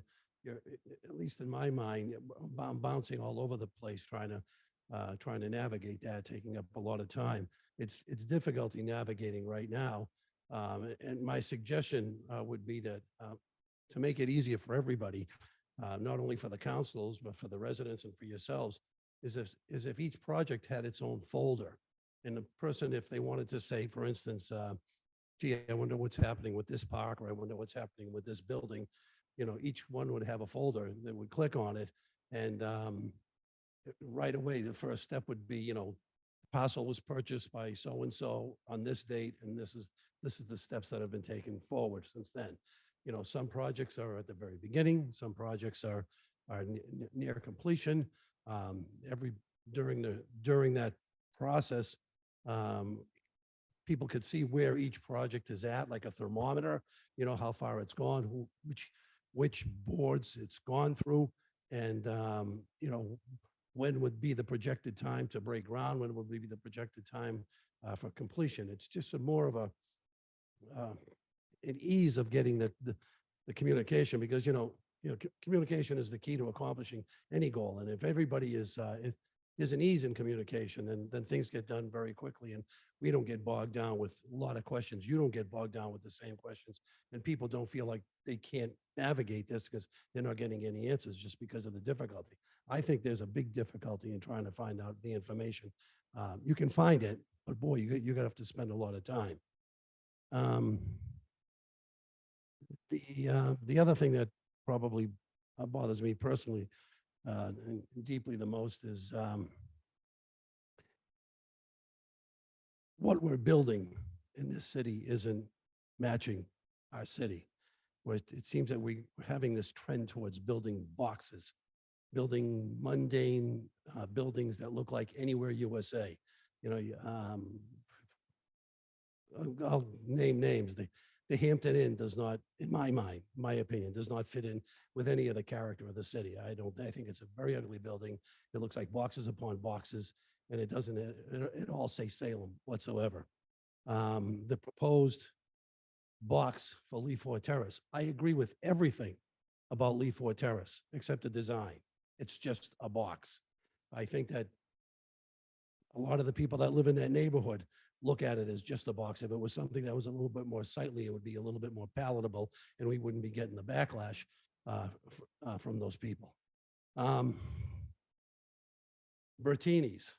We saw the plans that the developers put out. It looks like military barracks in my mind. It doesn't look, it's just 5 long rectangular buildings. Good layout, good design, good idea. Everything's a good idea. Just doesn't fit. You know, we have a history over here. We have our own character. We're a seaside community. That doesn't match it. We're a historic community. We have McIntyre buildings, just buildings going back to the 1600s. You know, I've asked the architects to these projects, just give a little initiative, use your own artistic ability and just present something that fits. That when people come to Salem, they look at the project and they say, that's a nice building. That looks like it. That looks like Salem. It doesn't look like something I drove to in Denver or Jacksonville or somewhere else, just anywhere USA. I know that that eventually falls on your plate, but it starts early in the process with the design and review board. And I know that you folks oversee that. I've already spoken with the design and review board. They've heard this from me, the same thing. And I just hope it sinks in that our projects in the future match the character of our city, not bring it somewhere, you know, keep Salem, Salem, you know, make it look nice. Thank you. Thank you.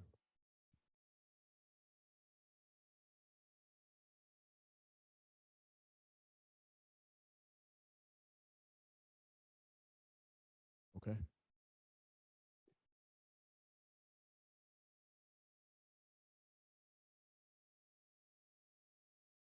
So we are on page 673, general administration, which is why our conversation was so wide ranging.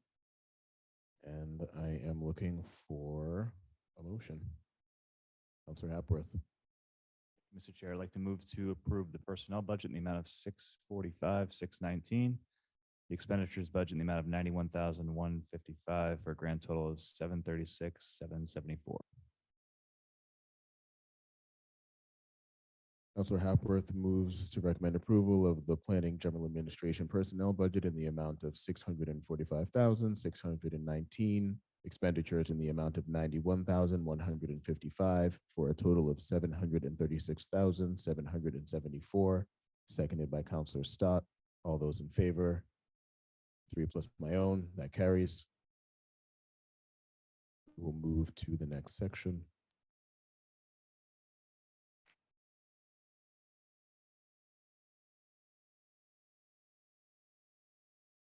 Which is marketing and tourism in my book.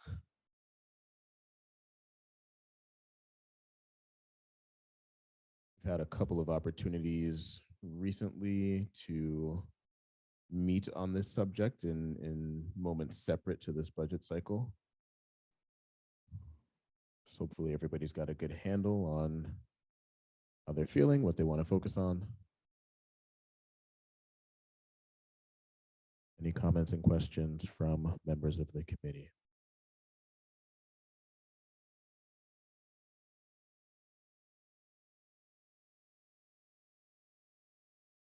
Mr. Chair, could I just make one comment? Absolutely. Here, I just wanted to highlight under renovation and repairs 5846. So we had submitted a request of $13,500. Not wanting $13,500, just wanting the regular $3,500. And as was noted here, that it's $10,000 for restroom attendants down at Artist Road during October. And so that actually has gone to DPS as we were hoping it would, so that there can be restroom attendants just incorporated as an expectation for October. We found we did that last year, and it had a huge impact in helping minimize inappropriate behavior and also just keeping the facilities, you know, clean and operating. So I'm happy for DPS being willing to take this on, and thank you, Anna, for facilitating that. Thank you for that note. Appreciate it. Counselor Stott. Thank you, Mr. Chair. And actually, that was one item I circled. Because thank you for the bathrooms. Appreciate those were added last year. Definitely a plus to the downtown and to the market and tourism as a whole, having that office down there. There were many notices last season, though, that they were closed due to service. So is that really enough? I mean, I was thinking you really wanted the 1,300, not just for, or 13,000, not just for staffing, but it's a lot of upkeep, I think, to keep those up. Is there a plan for that? So that's kind of part one of my bathroom question. I have a part two of a potty question. Is there any longer term planning for additional areas like the one down at the Harbor Garage, like maybe hopefully one closer to the train station or central downtown area for public restrooms? Yeah, so and just to be clear, this money is for the Artist Row maintenance. The ones at Destination Salem are managed by Destination Salem. And so this really is for the attendants to be working there. I think, I know there were some issues with the Destination Salem restrooms. Artist Row restrooms are new as well, just a few years old. There always seems to be something that happens with them. Unfortunately, they were damaged over the weekend, so we're working on repairing them. And so, but this really is just for staffing for the maintenance. With that, comes, refilling the toilet paper and those types of things. That's all that's in there. There's no plan for additional public restrooms that would be on a permanent basis that's in the works. So I know that it's an amazing amount of time I have spent talking about public restrooms with various folks over the years, and they're a tough nut to crack in any community because of there's the sort of self-enclosed ones that they self-clean when someone leaves there. But the maintenance and management of them is extremely difficult.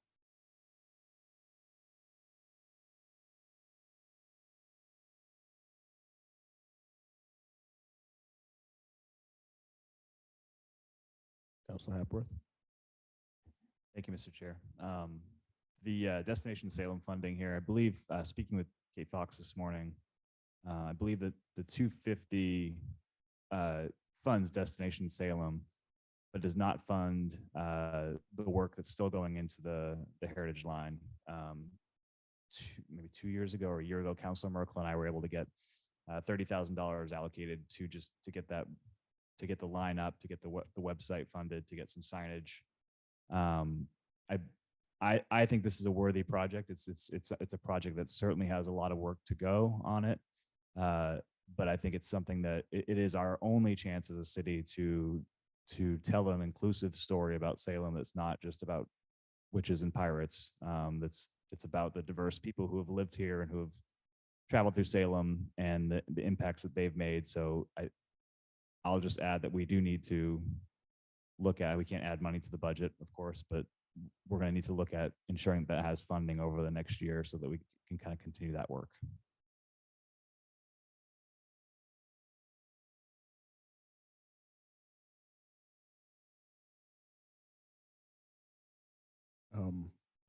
I will sort of follow up at a broad level on that, and maybe this is directed as much to you, Mr. Mayor, as to our planning director. But looking at the numbers included in this section of the budget, just occurs to me, just as a layman would look at it, if somebody looked at this and said, what do we spend on marketing and tourism for the city of Salem, that how could this possibly represent the true cost to the city of what goes on here for those several months towards the end of the summer? I mean, it's, when you absent the fact that 250,000 of this expenditures number is just funding for Destination Salem, I think most of my constituents would say it must cost the city some amount of money just to host those people, right? And we must spend some amount of money to coordinate some of that activity. So I say that to, I think, pick up on some of the earlier points about how are we making it clear and digestible to people what the true cost to the city is of living with that ever expanding sort of tourism season, and how do we make it clear to people what the true cost of needing to invest further in that is going to be, right? As that season continues to grow, how do we start to reflect that in our budget? Where does it live? How do we manage that growing need? So I think it's a great question. Part of the challenge is that the costs borne by the city to manage the visitor economy is not borne by one department alone, right? It's not a single program or a single department. It's spread across police, fire, licensing, public services, and this is a portion of it, but really only the portion that's directly related to primarily Destination Salem, though not exclusive to that. I think that the conversation the council had earlier this year around the costs and benefits for October in the city is a good starting point for that, and one that we want to continue having, I think, in future years to really illustrate what the true benefit to the city is financially, not just the jobs and the tax revenues it creates, but the actual revenues from parking and so forth. And then also the true cost of the impacts and how we're managing those. It's something that has been casually tracked in the past, I think, by staff, but having that degree of public transparency is something that I think is beneficial for all, because it really does demonstrate that, to the extent that we can't stop the visitors from coming to Salem, but we can demonstrate to the people that live here what the benefits are of it, the direct benefits, and also the indirect benefits that it has for our economy, the jobs it creates, the restaurants and shops we get to enjoy year round because they're supported by that kind of influx of visitors. And then also, like I've talked about with many of you before, I think understanding where we're getting close to the increase in cost to the city outpacing the increase to revenues and opportunities for increasing those revenues by exporting those costs onto the visitors. And that's an ongoing project, but it's not, to your point, that's not reflected in any one single part of the budget.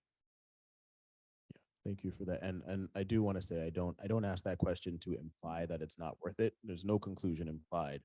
But I do think it's worth noting that's a narrative that's writing itself and has been for quite some time. And even as we want to shrink this book, that's a narrative that has to be somewhere for the city, right? Councilor Marcillo. Thank you, Chair. The free trolley rides for Salem residents, do we have any data on that to know how many people have utilized that?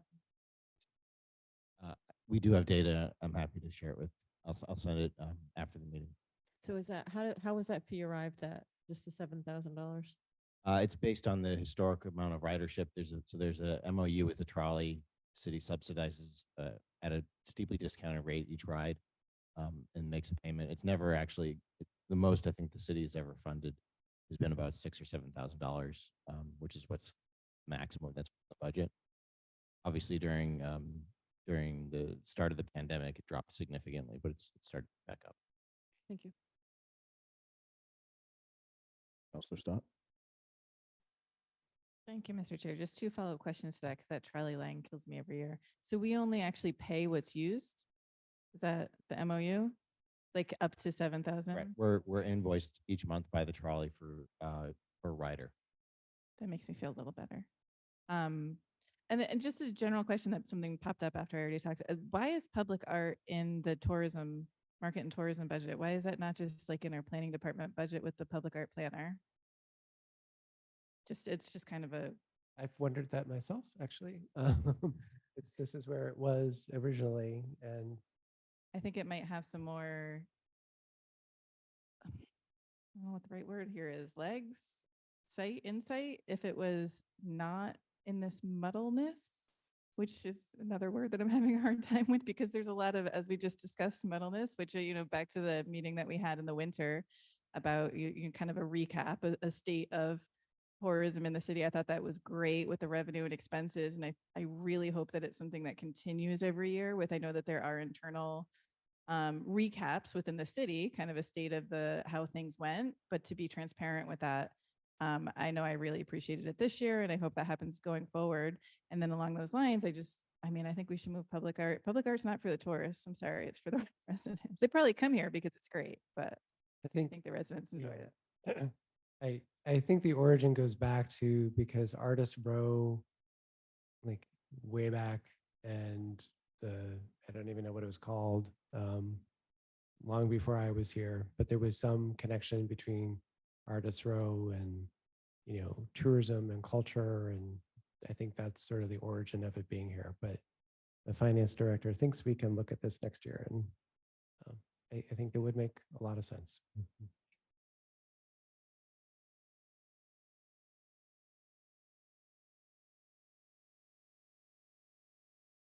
Okay, I think that seems to be all the question and comment, so I will take a motion.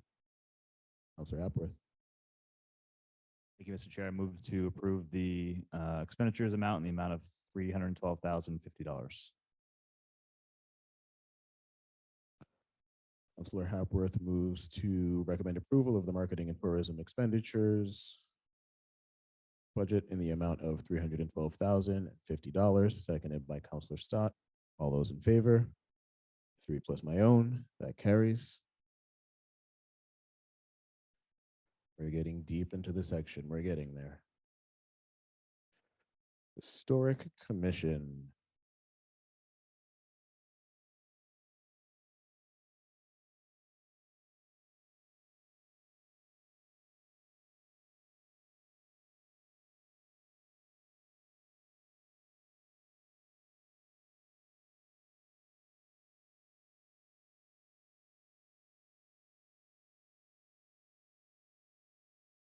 Well, is there anything you would like to share? Because I don't see any questions.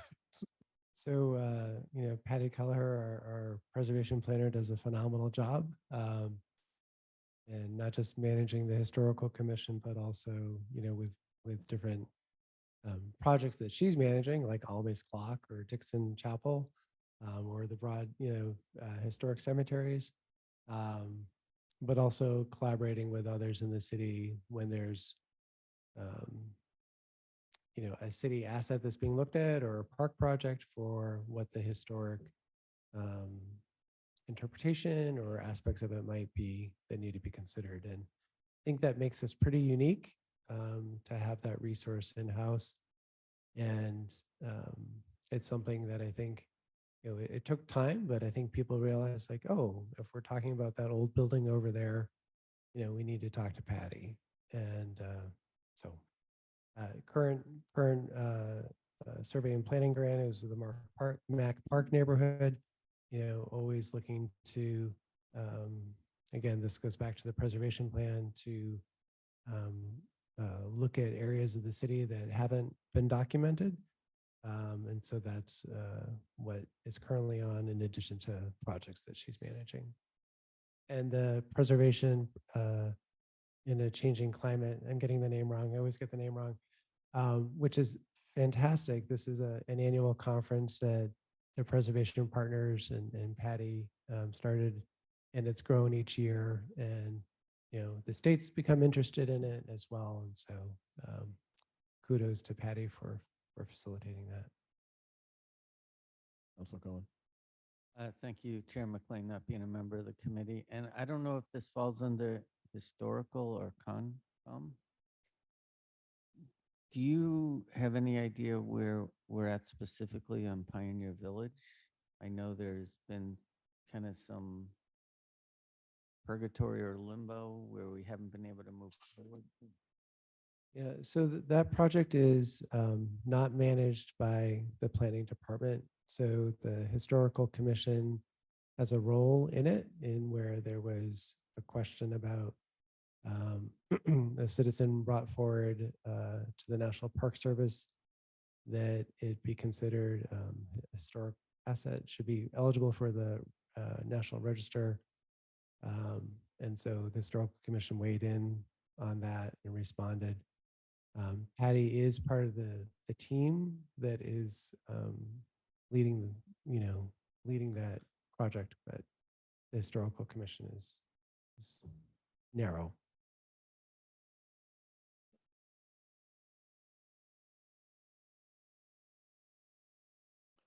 I will say that last year when I was serving as liaison to the Historical Commission, they issued a new set of guidelines while I was associated with that board, which I thought were a huge improvement and are going to be extremely helpful to any applicant going forward who's trying to get through that process. And I would be very happy to see investments in that kind of update, for likewise city boards and commissions moving forward. I think the processes can often be complicated for a number of our boards, and updated guidelines help. So thank you for that.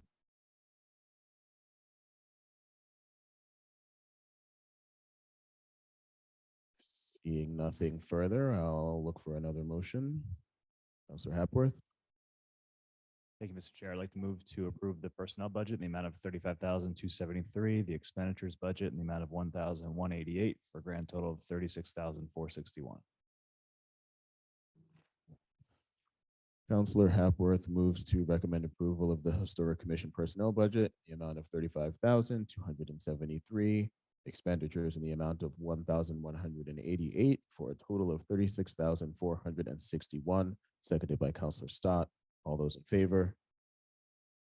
3 plus my own, that carries. That is the end of the operating section. Is there, don't close your book so fast. Is there anything you want to talk about in the capital improvements?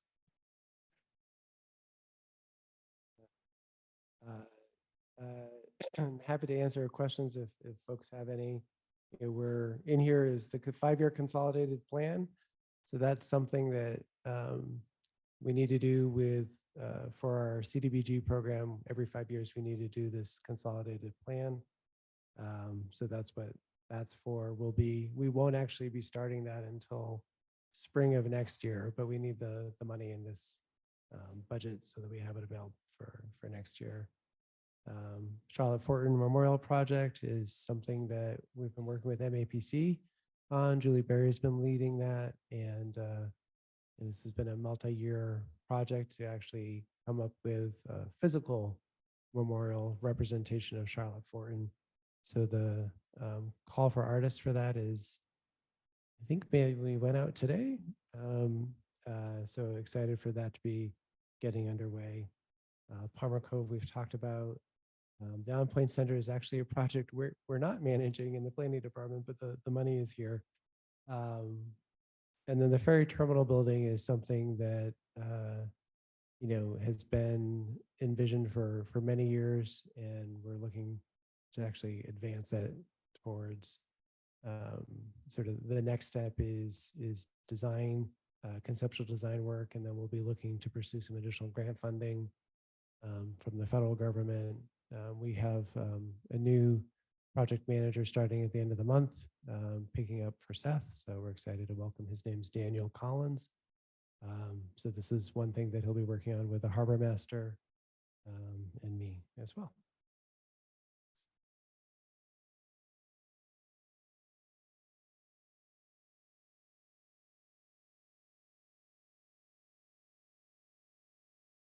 Okay, seeing none, there's nothing to approve here. We'll be doing CIP next week. Thank you so much for joining us and answering all of our questions. And I will look for one last motion. Councilor Hapworth. Thank you, Mr. Chair. Motion to adjourn. Motion to adjourn from Councilor Hapworth, seconded by Councilor Merkel. All those in favor? 3 plus my own. We are adjourned. Thank you. Thank you.